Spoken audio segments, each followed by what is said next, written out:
So good morning everyone, आप सभी का स्वागत है आज के मॉर्निंग के ट्रेनिंग सेशन के अंदर एक नई लर्निंग के साथ। आज का जो सेशन है ना बहुत खास होने वाला है। पता है क्यों? क्योंकि ऐसी कुछ नई लर्निंग आप सीखेंगे हमारे स्पीकर से जो आपको आपकी कंसल्टिंग के अंदर बहुत हेल्प करने वाली है। डे टू डे आप काफी सारे बिजनेस ओनर से, एंटरप्रेन्योर से आप बात करते हैं, तो आपने देखा होगा मैन पावर को लेके, टीम मैनेजमेंट को लेके, मैन पावर की प्रोडक्टिविटी को लेके, एम्प्लॉय की हायरिंग को लेके, हायरिंग से लेके रिटेंशन को लेके काफी सारे कस्टमर्स आपके साथ अपनी प्रॉब्लम जो है ना साझा करते होंगे। मेरी आवाज पहुंच रही है आपसे? अभी तक जो लोग कैमरे पे आए थे वेव करके बता दीजिए। ओके।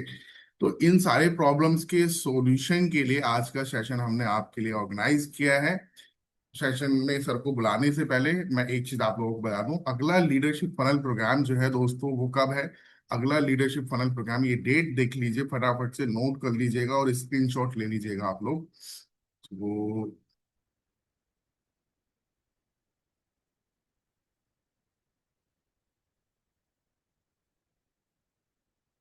ये ब्रोशर आप सभी के साथ में साझा कर दिया गया है। जितने भी हमारे ग्रुप्स हैं, ट्रेनिंग ग्रुप्स पे, चैंपियन ग्रुप्स पे, सभी पे मैंने शेयर कर दिया था। 13, 14, 15 जून, अगले महीने की 13, 14, 15 जून को लीडरशिप फनल प्रोग्राम होगा। 15, 16, 17 नहीं, 13, 14, 15 जून को होगा। ठीक है। डेज भी मैं बता देता हूँ क्विकली आप लोगों को। ये दिन पड़ेंगे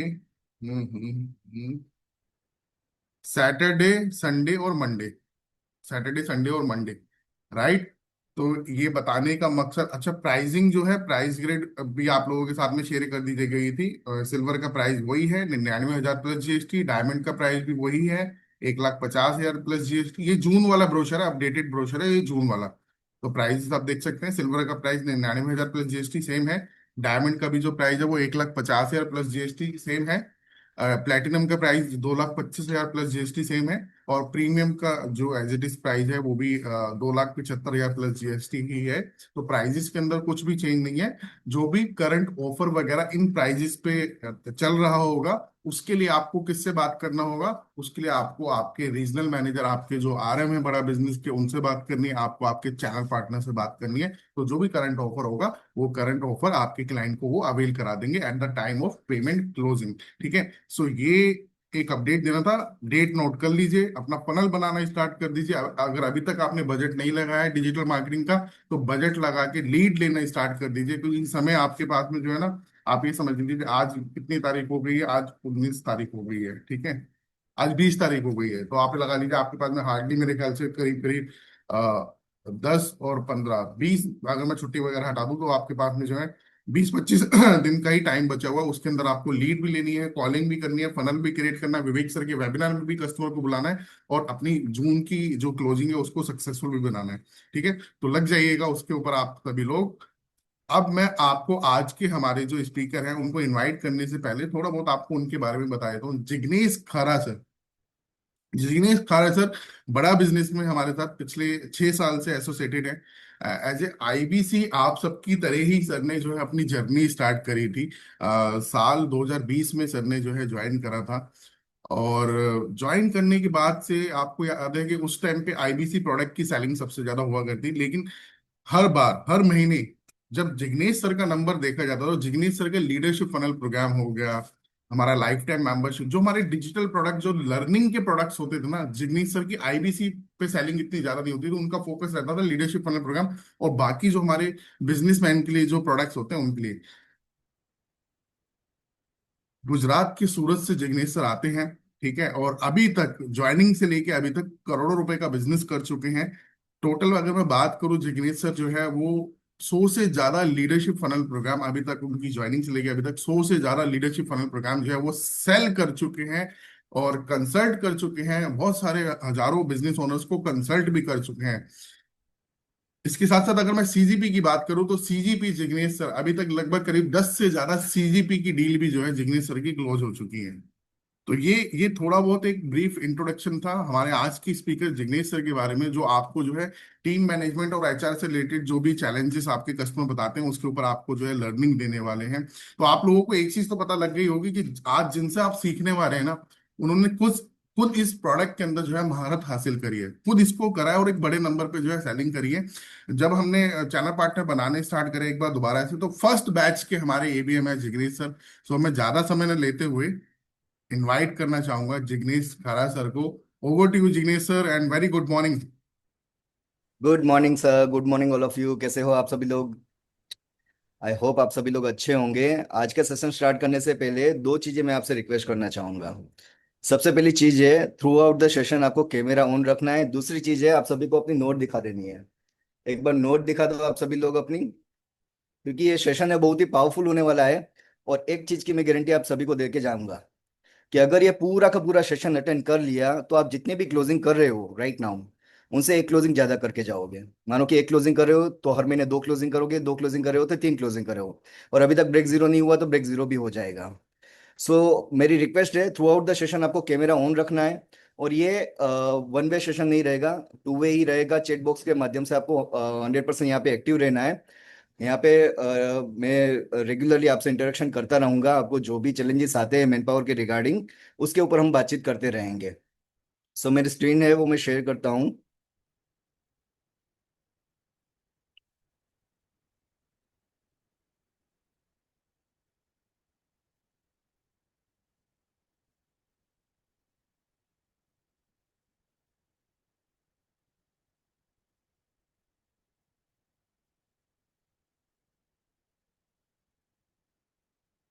हाँ जी, स्क्रीन पर एक बार हाथ हिला दीजिए एक बार, कि आप सभी को स्क्रीन विजिबल है तो। ये स्क्रीन विजिबल है जिग्नेश सर, बिल्कुल। Okay okay great. यस, जैसे कि सर ने मेरा इंट्रोडक्शन दिया है, पिछले 6 साल से मैं विवेक सर के साथ काम कर रहा हूँ। और मेरी 4 जगह पे एक्सपर्टीज है, सेल्स, मार्केटिंग, एचआर और टेक्नोलॉजी। किसी भी बिजनेस को ऑटो पायलट मोड के अंदर लेके जाना है तो जैसे विवेक सर सिखाते हैं, पीपल, प्रोसेस और टेक्नोलॉजी, कि ये तीन चीजें किसी भी कंसल्टेंट को आ गई तो वो किसी भी बिजनेसमैन को हेल्प कर सकता है किसी भी बिजनेस को ऑटो पायलट मोड के अंदर लेके जाने के लिए। तो उन्हीं में से ये पहला पार्ट है, पीपल, यानी कि पावरफुल टीम कैसे बिल्ड किया जाता है। उसी के ऊपर आज पूरा का पूरा सेशन रहेगा। तो जो मेन पॉइंट है वही आपको लिखना है, बाकी ये पूरी की पूरी पीपीटी, पूरा का पूरा प्रेजेंटेशन है, at the end of the session आपको मिल जाएगा। ठीक है। हमारे यहाँ पे काफी सारे आईबीसी भी हैं यहाँ पे, जो दो तरीके से वर्क करते हैं। विवेक सर, क्या होता है, दो तरीके से मेजोरिटी बीए काम करते हैं। एक जी। तो है सेल्समैन अप्रोच और दूसरा है कंसल्टेंट अप्रोच। तो राइट सेल्समैन सर। अप्रोच है वो मेजोरिटी लोग वो ट्राई करते हैं। कोई बिजनेसमैन कुछ भी बोलता है कि सर मेरा ये चैलेंज है, सर एलएफई में आ जाओ, सर मेरा ये चैलेंज है, सर ये एलएफई में आ जाओ, या तो फिर डिजिटल प्रोडक्ट ले लो, या तो फिर सीजीपी ले लो। हम्म। ऐसे कभी भी सेल्स करने जाओगे तो मेजोरिटी टाइम है वो बिजनेसमैन आपका कॉल है वो रिजेक्ट कर देगा। या तो फर्स्ट कॉल में वो आपको क्या है कि एंटरटेन करेगा, उसके बाद है वो हो सकता है कि आपका कॉल ही रिसीव ना करे। आपको ट्राई करना है कि आप बिजनेस कंसल्टेंसी वे के अंदर क्या है कि ज्यादा से ज्यादा अप्रोच रखो, ताकि वो आपको ज्यादा से ज्यादा क्या है कि इंटरेक्शन करे और आपकी डील है वो क्लोज होने का चांसेस भी बढ़ जाएगा। तो ऐसे काफी सारे बेनिफिट्स हैं, जहां पे कंसल्टेटिव सेलिंग के माध्यम से आप क्या है कि अपनी जो पर्सनल अथॉरिटी है वो बिल्ड कर सकते हो। जहां पे आपका कस्टमर के साथ ट्रस्ट बिल्ड हो सकता है, कन्वर्जन रेशियो है वो भी हाई हो सकता है, और आपका और कस्टमर का रिलेशन है वो लॉन्ग टर्म बिल्ड हो सकता है। और ऐसे काफी सारे बेनिफिट्स है जो कंसल्टेटिव सेलिंग के माध्यम से आपको यहाँ पे मिल सकते हैं। तो आज के बाद आपको ऑलवेज कंसल्टेटिव सेलिंग अप्रोच ही रखना है। सेशन स्टार्ट करने से पहले मैं हम सभी को बता दूं, मैंने अभी रिसेंटली एक ग्रुप में भी डाला था, 86% बिजनेसमैन। आप सोचो कितना बड़ा नंबर है। मतलब 100 लीड्स के ऊपर आप काम करते हो, उसमें से 86% से भी ज्यादा बिजनेसमैन टीम के चैलेंज को रिगार्डिंग परेशान है। मतलब एक या दूसरे कोई भी बिजनेसमैन से आप बातचीत करो तो वो चाहे छोटा बिजनेसमैन हो, चाहे स्टार्टअप हो, चाहे बड़ा बिजनेसमैन हो, हर एक को टीम को रिगार्डिंग चैलेंज आता ही आता है। तो मेजोरिटी लोग क्या करते हैं कि डायरेक्टली प्रोडक्ट पिच करते हैं, लेकिन आज के सेशन के बाद आपको कभी भी टीम के रिगार्डिंग जब भी ऑब्जेक्शन दे तो प्रोडक्ट पिच नहीं करना है, अपनी ऑथोरिटी बिल्ड करनी है। ऑथोरिटी बिल्ड कैसे होगी? जब भी आपके पास नॉलेज और स्किल बिल्ड होगी एचआर के रिगार्डिंग, तब। तो ये पूरा का पूरा सेशन के अंदर आज मैं गारंटी देके जाता हूं कि आपका एचआर के रिगार्डिंग जितने भी कॉन्सेप्ट है वो 100% क्लियर हो जाएगा। मैं आप सभी से रिक्वेस्ट करता हूं कि आपको बिजनेसमैन से जब भी आप बातचीत करते हो तो बिजनेसमैन क्या क्या चैलेंजेस बताते हैं टीम के रिगार्डिंग, स्पेशली मैन पावर के रिगार्डिंग क्या क्या चैलेंजेस बताते हैं, वो आपको चैट बॉक्स में डालना है। मैं जस्ट देखना चाहूंगा कि क्या क्या ऐसे चैलेंजेस है जो आपको बिजनेसमैन बताते हैं, तो वही सारे चैलेंजेस मैं आज के सेशन के अंदर कवर अप करूंगा। चैट फटाफट चेक बॉक्स बॉक्स के अंदर डालिए। चैट बॉक्स ओपन है दोस्तों, आप लोग चैट बॉक्स पे लिख सकते हैं जब आप किसी कस्टमर से बात करते हैं ना, बिजनेस हाँ में, जी। तो वो क्या ये- चैलेंजेस आपको बताते हैं, मैन पावर को लेके, एचआर को लेके, कि मैं अपनी टीम को लेके, मतलब जो भी चैलेंजेस बताते हैं वो आप लिख सकते हैं। जैसे अच्छे स्टाफ मिलते नहीं है, मैन पावर एफिशिएंसी काम नहीं करते, उमंग जी बोल रहे हैं। टीम मैनेज नहीं हो पाती है, शर्मा जी बोल रहे हैं। जैसे राम प्रकाश जी ने लिखा है, सेल्स के बंदे सेल्स नहीं के बंदे टिकते। नहीं टिकते। अच्छा, ओके। सेल्स में बंदे नहीं टिकते, ओके, मतलब हम्म। रिटेंशन हो गया सर। स्टाफ मेरी सुनता नहीं है। ओके।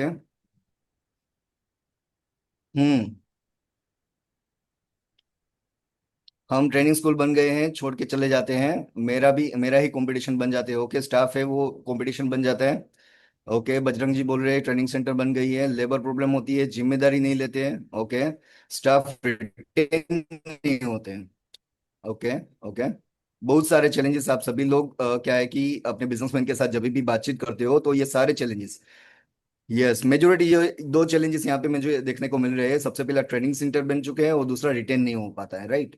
तो हर एक जो चैलेंजेस जो छोटे से इसमें छोटा। विवेक सर, हाँ जी। विवेक सर, जो मैं समझ पा रहा हूँ इसमें, मतलब कॉमन जो आप मैं देख रहा हूँ ना, जो क्वेश्चंस आ रहे हैं वो ये आ रहे हैं कि अच्छा स्टाफ एक तो मिलता नहीं है, हम्म। मिलता है तो टिकता नहीं है, और जो हम्म। टिकता है वो सही से परफॉर्मेंस नहीं देता, प्रोडक्टिविटी उसकी नहीं बढ़ा पाता, है ना, राइट। और जो आता है तो छोड़ के चला जाता है। मेरी कंपनी तो ट्रेनिंग सेंटर बन गई, सीखते हैं और दूसरे कंपटीटर के पास में ज्वाइन कर लेते हैं ना। तो कॉमन यस। कुछ इस तरीके के मैं देख पा रहा हूँ जो चैट के अंदर आए हैं सर, क्वेश्चन। बिल्कुल। बिल्कुल हर एक चैलेंज को हम स्टेप बाय स्टेप कवर करेंगे। और जैसे विवेक सर सिखाते हैं, बिजनेस ऑलवेज सीक्वेंस में होता है। 8P का सीक्वेंस आप सभी ने लीडरशिप फनल के अंदर अटेंड किया होगा, तो वहां पे विवेक सर सिखाते हैं। तो ये पूरा का पूरा HR यानी कि टीम बिल्डिंग है, उस सीक्वेंस में ही होगा। अब जब भी बिजनेसमैन से बातचीत करो तो ये सीक्वेंस में एक बार क्या है कि याद रख लेना, आपको पूरा का पूरा क्लियर हो जाएगा। राइट फ्रॉम द हायरिंग, कहाँ से हायर करूं, वहां से लेके जब फायरिंग यानी कि छोड़ के चले जाते हैं, एग्जिट होते हैं, तो उसके बीच में पूरी की पूरी SOP यानी कि सिस्टम प्रोसेस यहाँ पे मैंने कवर अप की है। सो ये पूरा का पूरा सेशन है और सीक्वेंस में चलेगा, आप स्टेप बाय स्टेप सारी चीजें देखते जाना। सो मेन चैलेंजेस यही है कि अच्छे लोग मिलते नहीं है, मिलते हैं तो टिकते नहीं है, टिकते हैं तो बड़ी बड़ी डिमांड करते हैं। मैं कंपनी में रहता हूँ तो काम करते हैं, नहीं रहता हूँ तो काम नहीं करते। उसका परफॉर्मेंस है वो मुझे मेजर करना आता नहीं है। टीम को मोटिवेट कैसे रेगुलर रखूं, टीम से काम कैसे कराऊं, तो ये सारे चैलेंजेस रहते हैं। तो वही सारे चैलेंजेस का सॉल्यूशन, वही सारे चैलेंजेस का हैंडल कैसे करना है, उसी के ऊपर आज का ये पूरा का पूरा सेशन है, वो रहेगा। सो काफी बार बिजनेसमैन से हम बातचीत करते हैं ना, तो वो ये भी हमको बोलते हैं कि भाई ये बड़ी बड़ी कंपनियां हैं, ये तो मतलब 100 लोग, 200 लोग, 1000, 5-5 हजार लोग हैं, उसकी कंपनी को भी अच्छे से मैनेज कर लेती है। मतलब नंबर ऑफ स्टाफ कितने भी बड़े हो वो बड़ी बड़ी कंपनियां हैंडल कर लेती है, लेकिन छोटे बिजनेसमैन वो हैंडल नहीं कर पाते हैं। सो ऐसा क्या होता है कि वो बड़ी बड़ी कंपनियां हैं वो हैंडल कर लेती है और SME और MSME हैंडल नहीं कर पाते, राइट। दूसरा, आप सभी ने ये पोस्ट देखी होगी, कितने लोगों ने ये पोस्ट देखी है कि वी आर अर्जेंट हायरिंग? कितने लोगों ने ये देखी, एक बार आगे जा सकते हो? हाँ जी। सो अर्जेंट हायरिंग की जरूरत क्यों पड़ती है? मेजोरिटी 2-3 रीजन होते हैं। सबसे पहला रीजन है कि स्टाफ मेंबर है वो अचानक छोड़ के चला जाता है। दूसरा रीजन ये भी हो सकता है कि अचानक कोई बड़ा प्रोडक्ट, बड़ा प्रोजेक्ट या तो फिर बड़ा ऑर्डर आपको मिल गया है, तो आपको स्टाफ मेंबर है वो कम पड़ रहे हैं, तो उसके लिए आपको हायरिंग करनी पड़ती है। लेकिन अर्जेंटली हायरिंग करने जाओगे ना तो वहां पे क्वालिटी कंप्रोमाइज करनी पड़ेगी। तो ऐसा क्या करें कि जहां से अर्जेंट हायरिंग ना करनी पड़े और सिस्टमेटिक हम क्या है कि हायरिंग करें, ताकि वो टीम मेंबर हमारे साथ लंबे समय तक टिक के काम कर पाए। सो उसके लिए हमको क्या है कि ज्यादा से ज्यादा एम्प्लॉय है वो रखना है सिस्टमेटिकली। जितना ज्यादा हो एम्प्लॉय हो गए उतना ज्यादा प्रॉफिट होता है। लेकिन ये वो हर एक के साथ नहीं होता है, किसी बिजनेसमैन के लिए एम्प्लॉय है वो एसेट होता है, किसी बिजनेसमैन के लिए लायबिलिटीज होता है। और यहाँ पे 80% से भी ज्यादा बिजनेसमैन जो SME और MSME है उसके लिए लायबिलिटी ही होती है। तो वो लायबिलिटी को एसेट में कैसे कन्वर्ट करें, उसी के रिगार्डिंग ये पूरा का पूरा सेशन है। सो एक गोल्डन स्टेटमेंट है, आप लिखना चाहो तो लिख सकते हो कि hiring is not a seasonal process, it's a continuous process. Businessman को आपको ये बताना है, किसी भी बिजनेसमैन चाहे कोई भी बिजनेसमैन हो, चाहे छोटा हो, बड़ा हो या फिर कॉर्पोरेट लेवल का हो, हायरिंग और मार्केटिंग, इवन मार्केटिंग भी आप इसके अंदर काउंट कर सकते हो। दो प्रोसेस विवेक सर। जब भी क्या होता है बिजनेसमैन क्या करते हैं जी। कि जब भी स्टाफ मेंबर छोड़ के चले जाते हैं तब जाके हायरिंग स्टार्ट करते हैं। जब हम्म। भी कस्टमर की कमी लगती है ना, तब जाके मार्केटिंग स्टार्ट करते हैं। लेकिन हायरिंग और मार्केटिंग दो चीजें ऐसी है कि जो कंटिन्यूअसली चलनी रहनी चाहिए। भले ही आपके पास सफिशिएंट कस्टमर हो। जैसे कि मैं आपको एक एग्जांपल दूं, कोको कोला एक ऐसी ब्रांड है जो हर कोई जानता है, लेकिन फिर भी उसकी मार्केटिंग और ब्रांडिंग ऑलवेज चलती रहती है, राइट? तो आपको राइट। बिजनेसमैन से ये कम्युनिकेशन करना है कि हायरिंग और मार्केटिंग आपको ऑलवेज चलती रहनी चाहिए आपके कंपनी के अंदर। क्यों चलती रहनी चाहिए? क्योंकि आप जब भी जरूरत पड़े तब लेने जाओगे तो ऑलवेज क्वालिटी के अंदर कॉम्प्रोमाइज करना पड़ेगा। सबसे पहले बिजनेसमैन से आपको ये कम्युनिकेशन करना है कि अगर आपको हायरिंग करनी है तो सबसे पहले आपको क्या है कि रिक्वायरमेंट आइडेंटिफाई करनी पड़ेगी कि आपको एग्जैक्टली कितने लोगों की रिक्वायरमेंट है। लेट्स से फॉर एग्जांपल एक साल के अंदर आपको कितने मैन पावर चाहिए। सबसे पहले करंट वर्कफोर्स है उसको एनालाइज करना पड़ेगा कि अभी लेट्स से फॉर एग्जांपल आपके पास 5 लोगों की टीम मेंबर है। तो पांच में टीम के अंदर क्या स्किल है, क्या एक्सपीरियंस है, क्या रोल है, कहाँ कहाँ पे गेप्स है। Let's say for example sales के लिए है, मार्केटिंग के लिए, सर्विस के लिए नहीं है। तो वो गैप आइडेंटिफाई करोगे तो आपको पता चलेगा कि at the end of the year मुझे कितने लोगों की टीम है वो हायर करनी है। लेट्स से फॉर एग्जांपल 3 लोगों की टीम हायर करनी है, 2 सेल्स के अंदर, एक सर्विस के अंदर। तो आपको पता चलेगा कि भाई मुझे at the end of the year मुझे इतने लोगों की टीम बिल्ड करनी है। दूसरा, आपको फ्यूचर फोरकास्ट भी कर सकते हो कि भाई मेरी कंपनी का टर्नओवर अभी 5 करोड़ का है, मुझे अगले साल 8 करोड़ पे जाना है। ठीक है, तो उसके अंदर कितने नए प्रोजेक्ट मिलने वाले हैं, कितने नई ग्रोथ मिलने वाली है। जो भी स्ट्रेटेजी के अकॉर्डिंग भी आप उसको फोरकास्ट कर सकते हो, या तो फिर अपने गोल के अकॉर्डिंग भी कर सकते हो, राइट? सो ये आपको बिजनेसमैन से कम्युनिकेशन करना है कि भाई आपको जो भी मैन पावर हायर करना है पहले से ही प्री प्लान करना है। ऐसा नहीं कि जब भी जरूरत पड़े तब हायर करना है, राइट? तो प्री प्लान कर लोगे तो आपको पता चल जाएगा कि at the end of the year मेरे कितने लोगों की न्यू टीम मेंबर है मुझे हायर करना है, कौन सी पोजीशन के लिए हायर करना है। तो जैसे ही आपने उसको कम्युनिकेशन किया, तो उसके बाद उसको पूछना है कि सर आपका ऑर्गेनाइजेशन स्ट्रक्चर रेडी है क्या। मेजोरिटी बिजनेसमैन का ऑर्गेनाइजेशन स्ट्रक्चर है वो रेडी ही नहीं होता। तो ऑर्गेनाइजेशन स्ट्रक्चर का सिंपल मीनिंग आप ये समझो कि एक पूरा का पूरा हायरार्की डायग्राम, कि जहां से सबसे पहले ऊपर लीडरशिप टीम, बाद में मैनेजमेंट, और लास्ट में उसके जो भी टीम मेंबर्स है वो। ठीक है। एक सिंपल डायग्राम मैं यहाँ पे दिखाता हूँ। सबसे पहले फाउंडर या को फाउंडर। और सबसे बड़ी गलती यहाँ पे ये भी होती है जिसका पार्टनरशिप बिजनेस होता है, दोनों पार्टनर के बीच में ही क्लैरिटी नहीं होती कि उसका रोल क्या है, गोल क्या है। तो दोनों पार्टनर क्या है कि यहाँ पे आपको लिखना है सबसे पहले लीडरशिप टीम के अंदर कौन है, उसके नीचे डिपार्टमेंट वाइज कौन कौन सी टीम मेंबर्स है, उसके नीचे एचओडी, अगर बड़ी टीम है तो, छोटी टीम है तो उसके अकॉर्डिंग डायग्राम बन सकता है। तो आपको ये पूछना है कि सर आपका ऑर्गेनाइजेशन स्ट्रक्चर रेडी है क्या। अगर रेडी नहीं है तो कैसे क्लैरिटी मिलेगी अपने एम्प्लॉय को कि भाई कौन से स्टाफ मेंबर को किसको असाइन करना है, किन से रिपोर्टिंग करना है। तो ये ऑर्गेनाइजेशन स्ट्रक्चर है रेडी करने का पर्पस क्या है, वो आज के जाके एक फ्यूचर रोड में एम्प्लॉय का बनना है, वहां पे ये पर्पस है वो क्लियर हो जाएगा। नेक्स्ट है, जैसे ही हम ये क्लियर करते हैं नरेंद्र जी, तो हमको क्या करना है, बिजनेसमैन से ये पूछना है कि सर जब भी आप हायर करते हो तो जॉब डिस्क्रिप्शन रेडी करते हो क्या, कि डायरेक्टली हायर करते हो। क्या रीजन रहता है जॉब डिस्क्रिप्शन क्यों बनाना चाहिए। क्योंकि क्या होता है, आपने लेट्स से फॉर एग्जांपल आपको चाहिए सेल्स वाला बंदा हायर करने के लिए, और जो अप्लाई करने वाला है वो सर्विस वाला आ गया, तो आपका मेजोरिटी टाइम है वो खा के जाएगा। तो जेडी आपको पहले पहली प्रायोरिटी के अंदर आपको बनानी, जैसे आपको क्लियर हुआ कि मुझे ये पोजीशन के लिए चाहिए, तो यहाँ पे आपको जेडी बनानी है, जॉब डिस्क्रिप्शन।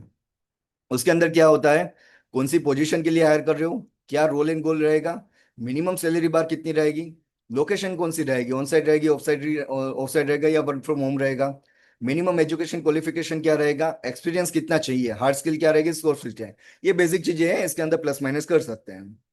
तो ये जेडी का पर्पस ये है कि सामने वाला कैंडिडेट जो भी अप्लाई कर रहे हैं आपकी कंपनी के अंदर, तो उसको क्लियर कट पता चले कि मैं ये कैंडिडेट, ये मैं ये पोजीशन के लिए एलिजिबल हूं या नहीं हूं। अगर नहीं है तो वहां से फिल्टर आउट हो जाएगा।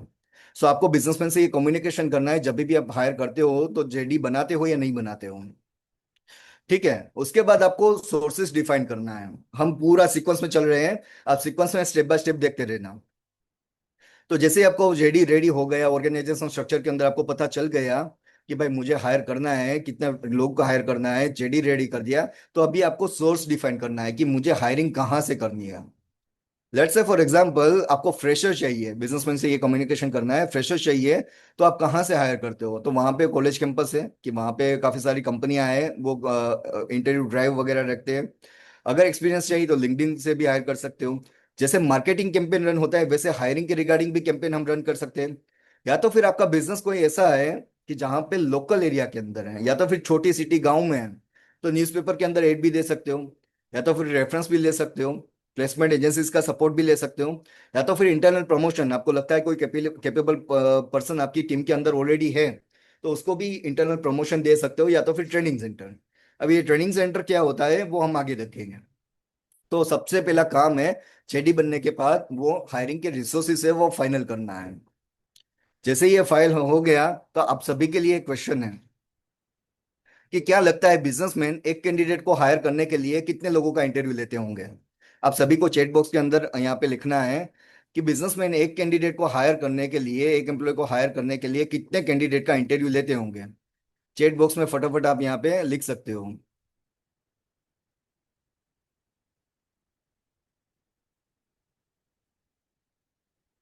ओके, 25 लिख रहे हैं, एटलीस्ट 10, 5 से 10, मिनिमम 10, 30, 10, 30, 10। ओके, सो मेजोरिटी बिजनेसमैन क्या करते हैं, विवेक सर, कि जब भी हायरिंग करनी हो ना, तो 1 से लेकर 10 लोगों का ही इंटरव्यू लेते हैं, मैक्स टू मैक्स। मेजोरिटी लोग, मेजोरिटी बिजनेसमैन ये गलती करते हैं कि सिंगल कैंडिडेट को हायर करने के लिए 2-4 लोगों को बुला लेते हैं, 5-10 लोगों को बुला लेते हैं, उसमें से बेसिक क्वेश्चन पूछते हैं, और उसमें से उसको जो भी दिल को अच्छा लगे वो हायर कर लेते हैं। लेकिन एग्जैक्टली ऐसा होना नहीं चाहिए। सिंगल कैंडिडेट को हायर करने के लिए मिनिमम मिनिमम 25 से लेकर 50 कैंडिडेट का इंटरव्यू करना है। विवेक सर बोलते हैं, हमारे विवेक बिंद्रा सर बोलते हैं कि अगर मुझे 50 में भी सेटिस्फेक्शन नहीं होता, तो मैं 50 लोगों का इंटरव्यू करने के बाद भी मैं हायर नहीं करता।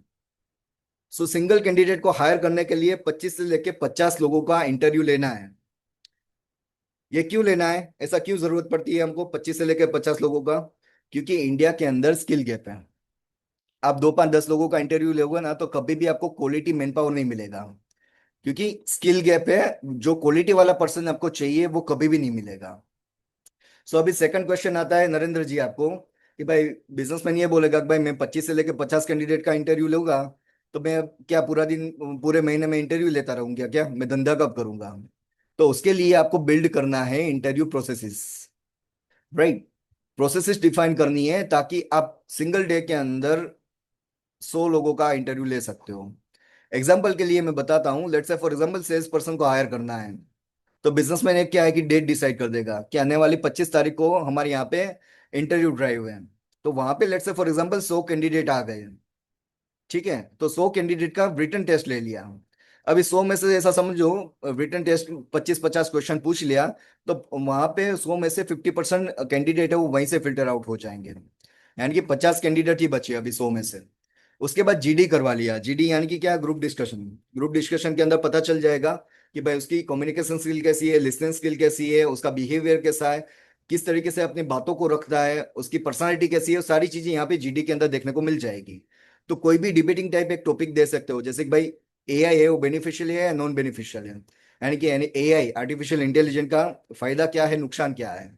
तो ऐसे कोई भी टॉपिक दे दिया, 10-10 लोगों का ग्रुप बना दिया और वहां पे ग्रुप डिस्कशन करवा लिया। तो यहाँ पे जो 100 में से 50 कैंडिडेट बचे थे, अभी 50 में से 50% यहाँ से फिल्टर आउट हो जाएंगे, यानी कि 25% कैंडिडेट बचेंगे। अब इसको करना है साइकोफिजिकल टेस्ट, जो हम यहाँ पे लीडरशिप फनल के अंदर बिजनेसमैन से करवाते हैं। Idea man, people man, process man और एक्शन मैन। ये क्या होता है हम आगे देखेंगे। मानो कि वो साइकोफिजिकल टेस्ट के बाद जो 10 कैंडिडेट बचे हैं, वो 10 का 1-to-1 इंटरव्यू कर सकते हैं। हार्डली 5-10 जो बचे कैंडिडेट, उसका 1-to-1 इंटरव्यू एक दिन के अंदर कंप्लीट हो सकता है। तो 100 लोगों का इंटरव्यू एक ही दिन के अंदर हम कंप्लीट कर सकते हैं, राइट?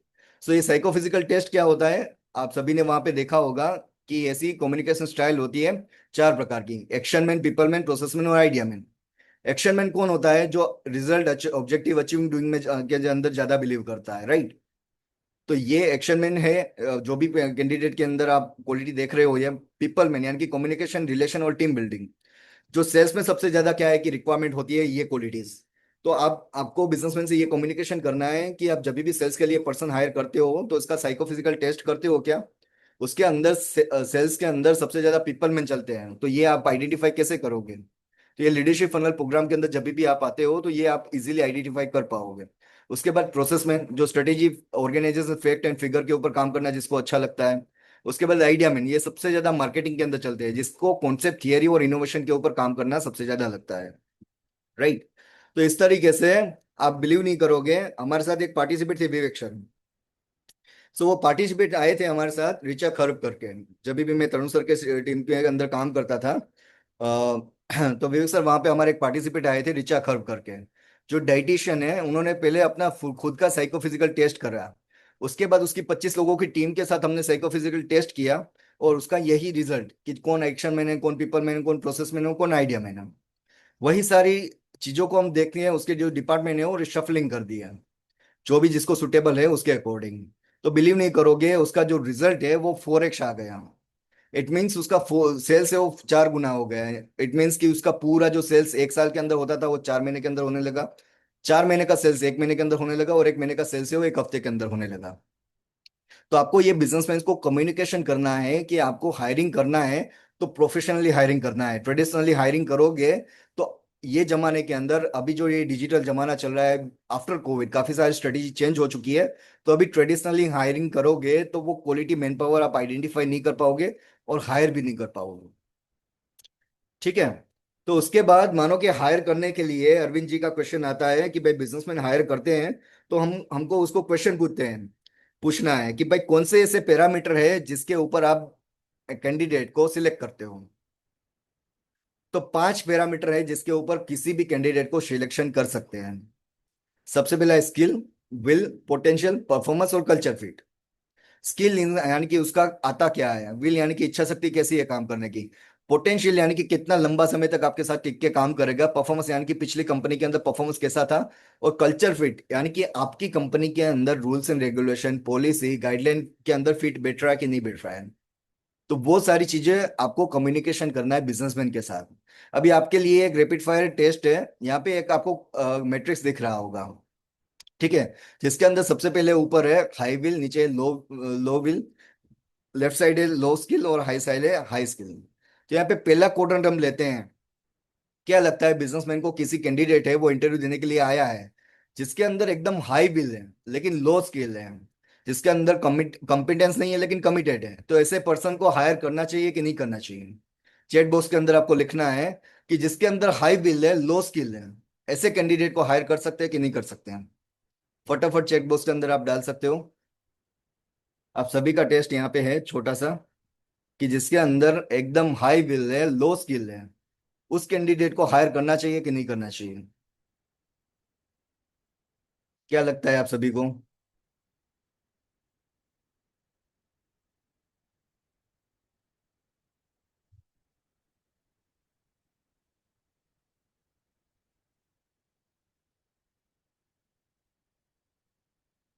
चैट बॉक्स में डाल सकते हो आप सभी लोग।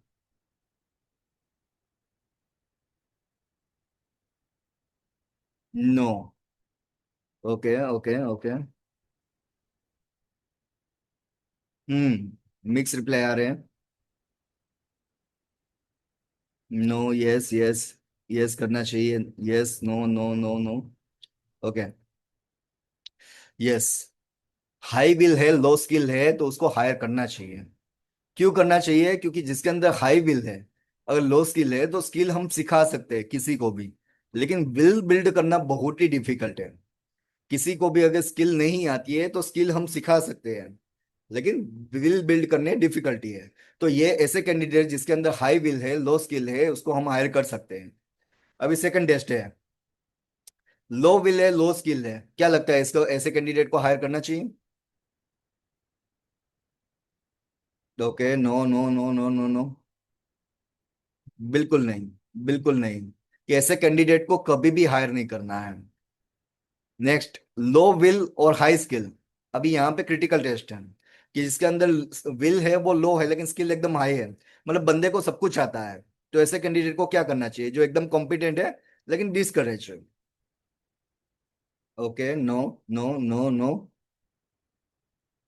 यस बोल रहे हैं कोई? यस करना चाहिए, मोटिवेटेड। ओके। यस। आप सभी को मैं बता दूं, ऐसे कैंडिडेट को भी अवॉइड करना है। क्यों अवॉइड करना है? क्योंकि ये वो बंदे हैं जिसको आता सब कुछ है, करना कुछ भी नहीं, जो खुद भी काम नहीं करते, दूसरे के काम के अंदर भी टांग अड़ाते हैं, राइट?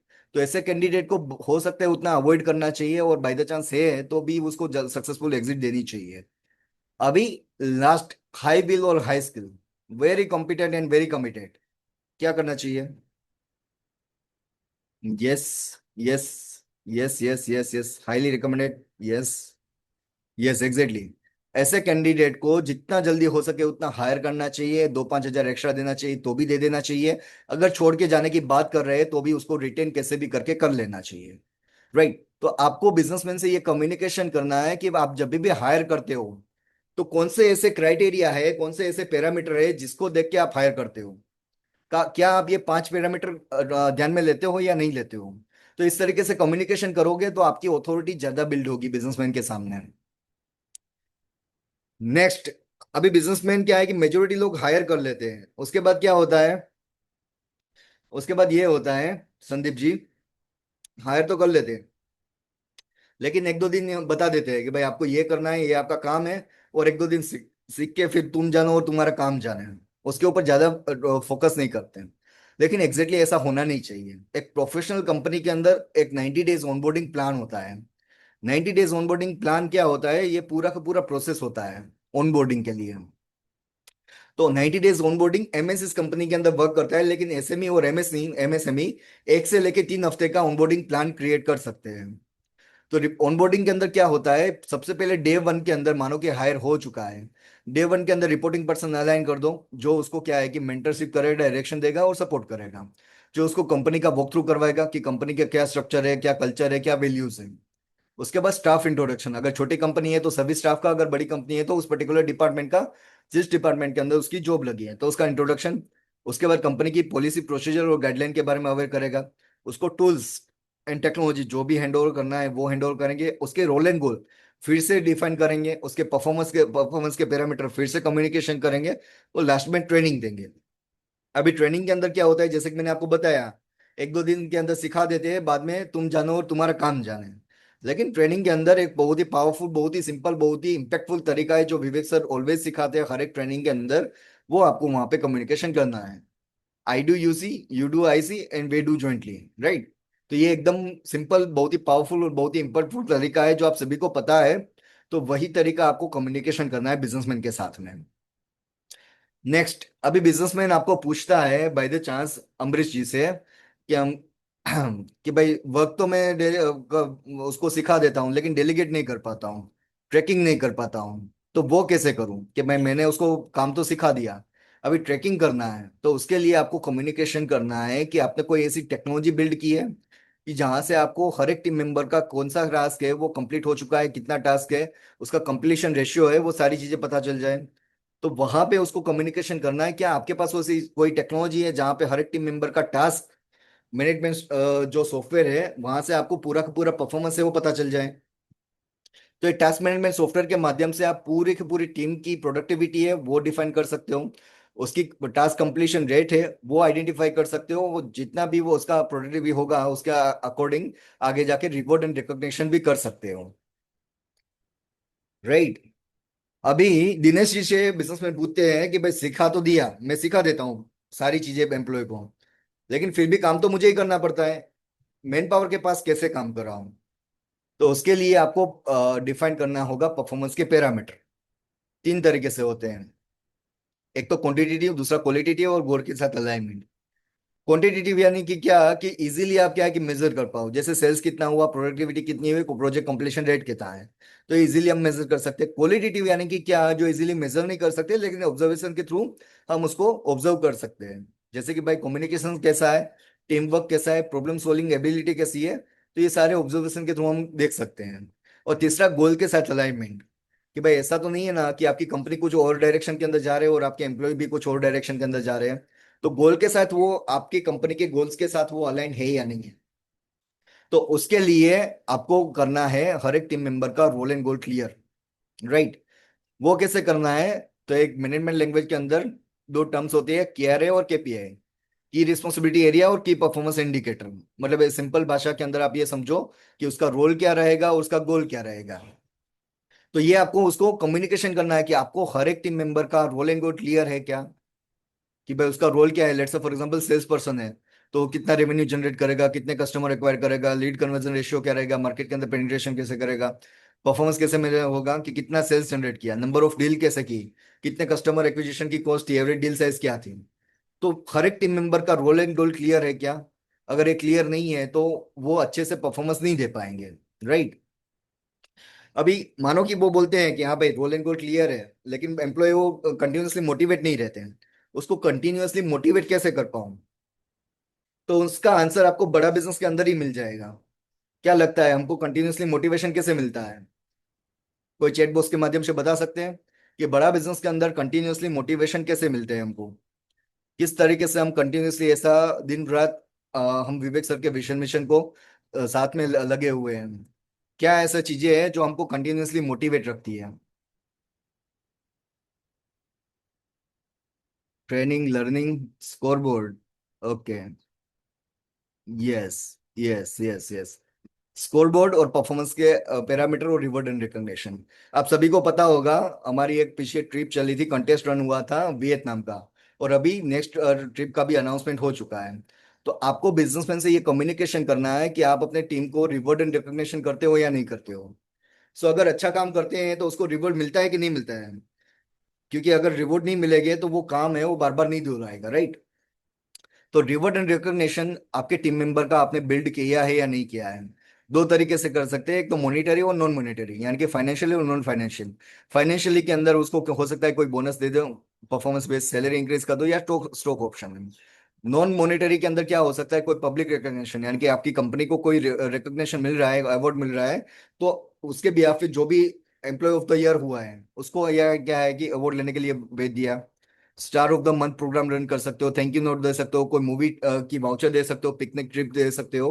तो ये सारे रिवॉर्ड एंड रिकॉग्निशन जो बड़ा बिजनेस के अंदर हम भी क्या है कि प्रैक्टिसेस करते हैं, कि कंटेस्ट वगैरह रन करते हैं, जहां से हमको मोटिवेशन मिलता है कि भाई आगे जाके ये ट्रिप है, कंटेस्ट है, वो हमको क्वालिफाई करना ही करना है, राइट। तो आपको बिजनेसमैन से ये कम्युनिकेशन करना है कि आपके एम्प्लॉय का रिवॉर्ड एंड रिकॉग्निशन आप प्लान करते हो या नहीं करते हो। ठीक है, अभी कितने लोगों को ये बिजनेसमैन ये स्टेटमेंट देते हैं कि मुझे अच्छे लोग मिलते ही नहीं, मैं जहां पे रहता हूँ वहां पे अच्छे लोग है ही नहीं, तो फिर क्या करूं? कितने कितने बिजनेसमैन को ये आप सुनने को मिलता है आपको? बता सकते हो चैट बॉक्स के अंदर? हाथ हिला सकते हो या तो फिर हाँ गए, मुझे भी ये सुनने को मिलता है ऐसा कुछ।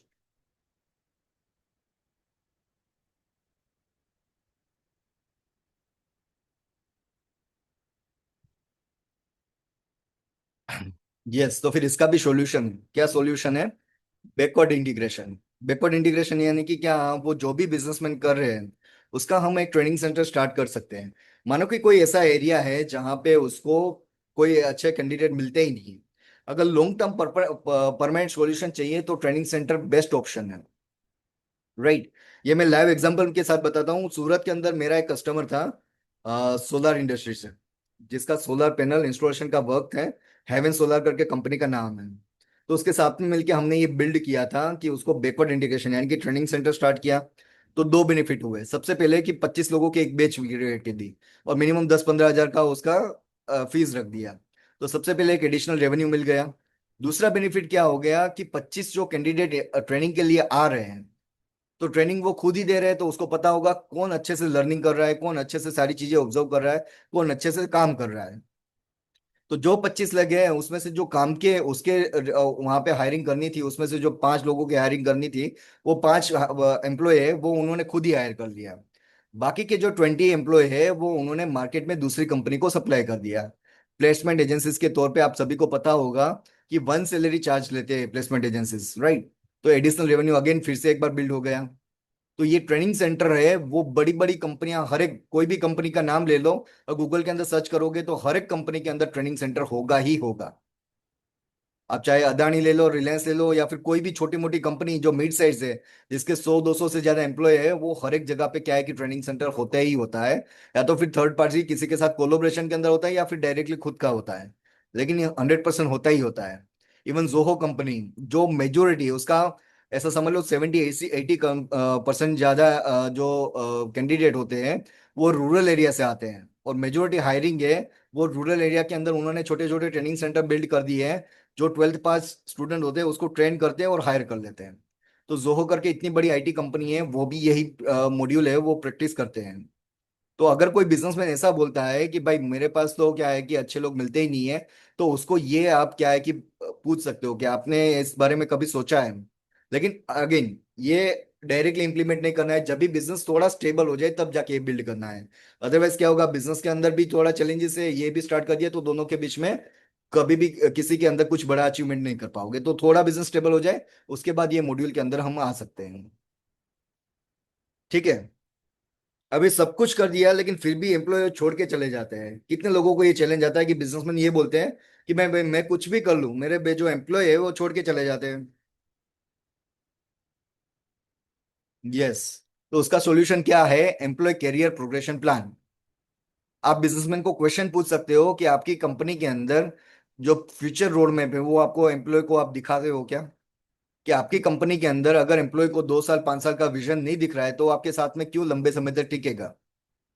राइट। तो ये किस तरीके से बिल्ड कर सकते हैं, लेट्स से फॉर एग्जांपल यहाँ पे डिफरेंट डिफरेंट पोजीशन है। अगर ट्रेनिंग सेंटर है तो अच्छी बात है, अदरवाइज नहीं है तो मानो कि कोई जूनियर पोजीशन से ज्वाइन करता है, गोयल जी जूनियर पोजीशन से ज्वाइन करता है एम्प्लॉय, 15,000 सैलरी दे दी, तो एम्प्लॉय बिजनेसमैन को ये कम्युनिकेशन करना है, उसको विजन दिखाना है कि भले ही आप अभी 15,000 पे हो लेकिन आप मुझे इतना टारगेट अचीव करके दो, ये आपके रोल है, ये आपके गोल है। अगर इतना टारगेट अचीव करके दोगे तो मैं आपकी पोजीशन जूनियर में से सीनियर कर दूंगा, आपकी सैलरी 15 में से 22,000 कर दूंगा।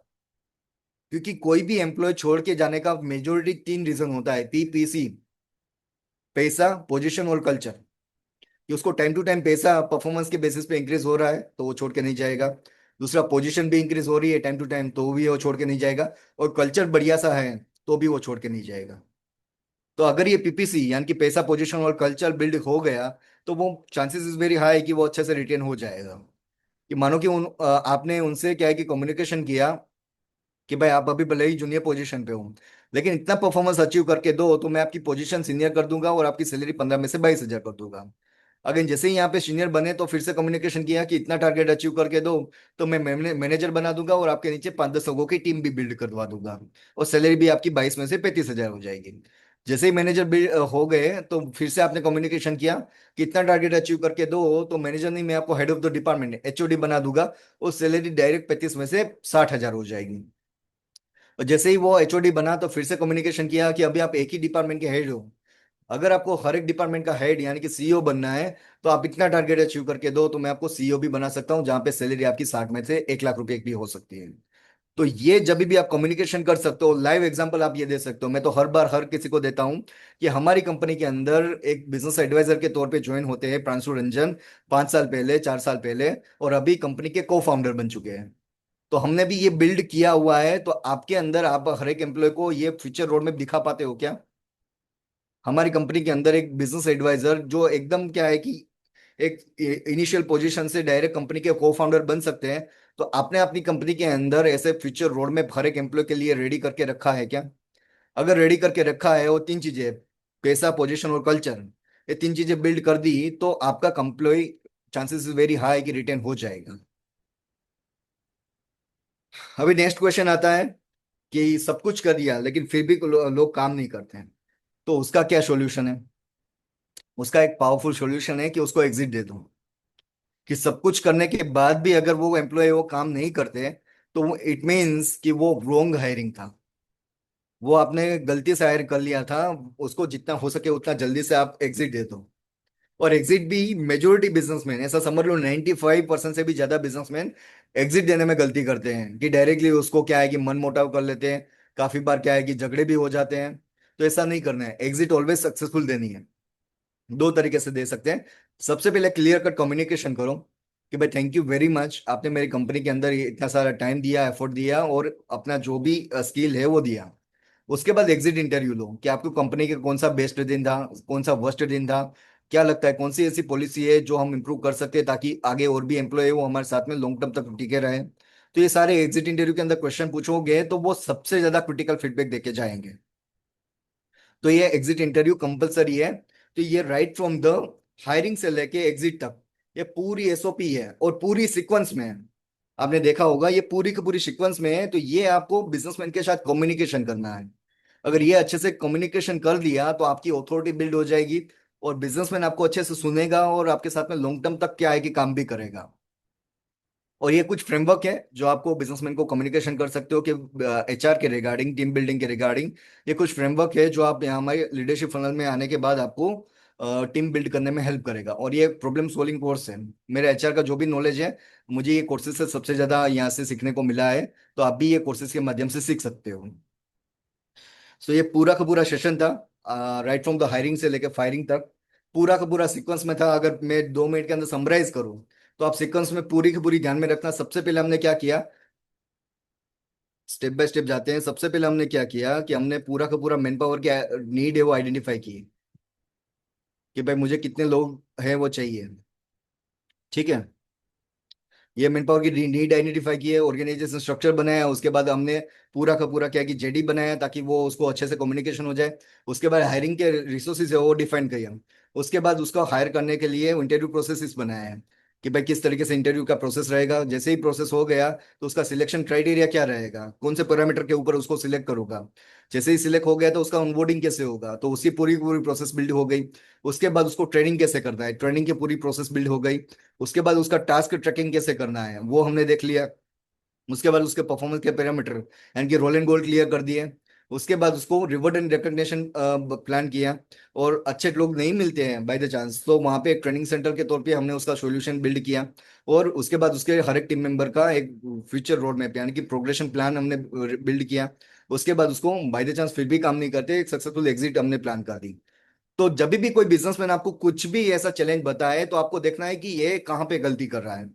लेट्स से फॉर एग्जांपल वो बोलते हैं कि भाई मेरे एम्प्लॉय वो रिटेन नहीं हो पाते हैं, तो इट मीन्स उन्होंने अपने एम्प्लॉय का जो फ्यूचर रोड मैप है वो बिल्ड नहीं किया।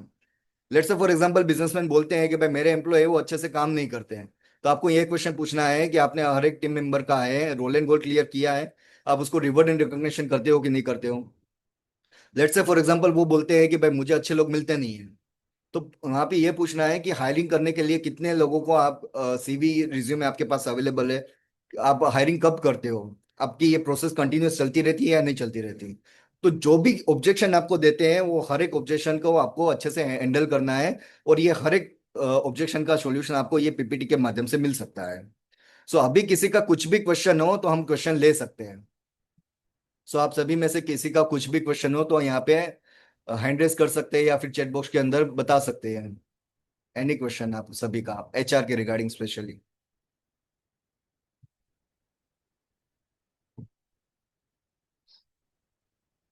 Any question? जिग्नेश सर, बहुत हाँ जी। जबरदस्त सेशन लगा दोस्त मेरे को आपका ना। थैंक यू सर, थैंक मतलब यू सो पूरा मच। एचआर, पूरा टीम मैनेजमेंट और स्किल, विल, पोटेंशियल, परफॉर्मेंस, काम करना आता है पर काम करना चाहता नहीं है।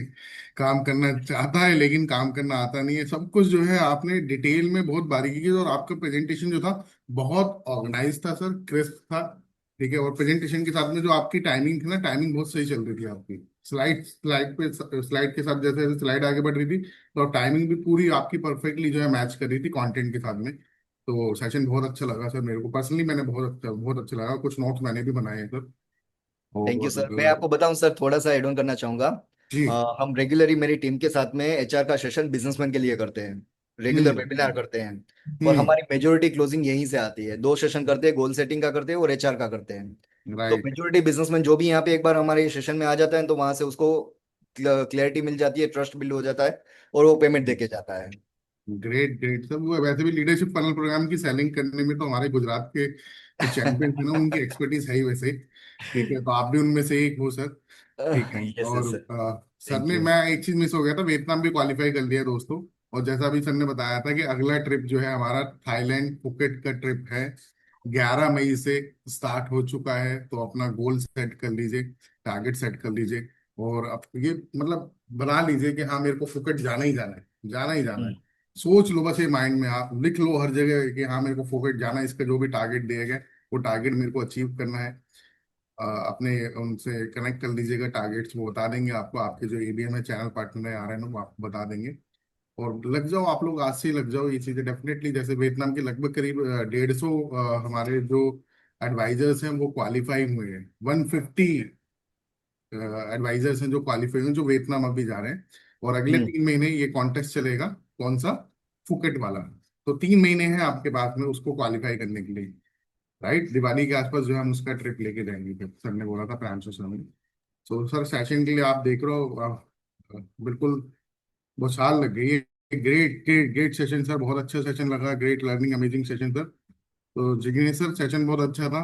आपसे फिर एक और सेशन रखवाएंगे, एक जो हमने डिस्कस करा था, दूसरे एक जो टॉपिक था ना आपका गोल सेटिंग पे रखवा लेंगे आपको, फिर आप जो श्योर। बताएंगे या जो भी आप टॉपिक बताओगे, जो भी आप डिसाइड करोगे। Yes yes sir. Okay yes, so अभी दो, क्वेश्चन है तो ले सकते हैं जी जी सर। जी, दो हैंड रेज है सर। तो सबसे पहले नरेंद्र सर ने हैंड रेज करा था। हाँ जी नरेंद्र नरेंद्र। सर पूछिए सर, जिग्नेश सर से क्या सवाल है आपका। जिनेश भाई, पहले तो बहुत बहुत कॉन्ग्रेट्स, बहुत ही वंडरफुल सेशन था भाई। बहुत नोट्स बनाए, तो थैंक यू सो मच यार, बहुत बढ़िया बहुत बढ़िया, बहुत अच्छा सेशन था। आपने बहुत अच्छी स्ट्रक्चर वे में बताए और बहुत